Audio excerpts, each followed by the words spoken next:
फील्डवर काम करत असताना मला कोविड झाला किंवा माझं काही बरं वाईट झालं तर मला वाटतं ती अभिमानास्पद गोष्ट असते माझ्यासाठी. अहोरात्र काम केलं त्याचा खरंच अभिमान वाटतो का लोकांच्या आम्ही कामी आलो. जो कोरोना आला हा अगदी अनभिज्ञ असं हे संकट होतं. परिस्थिती फार गंभीर होती आणि ज्या लोकांनी आम्हाला निवडून दिलेलं होतं त्यांचं आमच्यावर कर्ज होतं. त्या काळामध्ये आम्ही जी गरीब लोक होती जी चूलही पेटवू शकत नव्हती त्यांच्या घरी दुपारी 9,000 लोकांचं शिजलेलं अन्न पोचायचं. आमचे शिवसैनिक आणि काही मुलं आमची जी जवळची मुलं आहेत ती पोचवायची, त्यांच्या घरपोच करायची.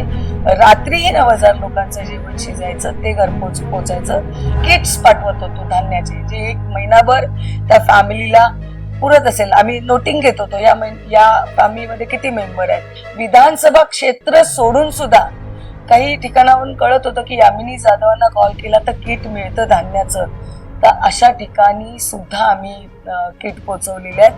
कोरोना टाइम पे यामिनी जाधव ने खाने पीने से लेकर हर चीज की व्यवस्था हमारे लिए की थी, क्योंकि उस टाइम पे हमें बाहर जाने का अलाउड नहीं था.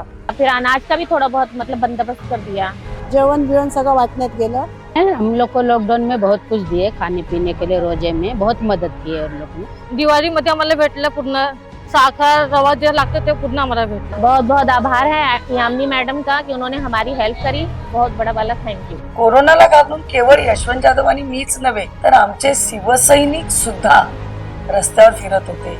फवारणी असेल किंवा एखाद्याला क्वारंटाईन करणं असेल किंवा हॉस्पिटलायझेशन असेल, कुठे पेशंट सापडला तर ती क्वारंटाईन झोन मध्ये टाकायची ती बिल्डिंग, तिथल्या लोकांना हलवणं असेल, तपासणी करणं असेल की त्याचा फैलाव झालाय का.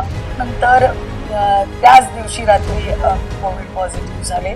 मला अस्थमा असल्या कारणानं मला नोज ब्लीड होत होतं.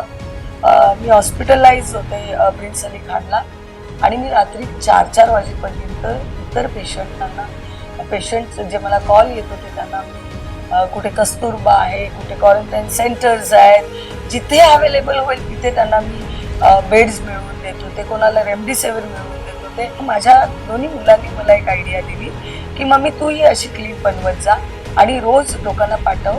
लोक तुमच्यावर जास्त विश्वास करतात, लोकप्रतिनिधींच्या शब्दावर विश्वास करतात आणि समजणं सोपं जाईल अशा भाषेत मी जवळजवळ 3 महिने रोज ब्रॉडकास्ट करत होते.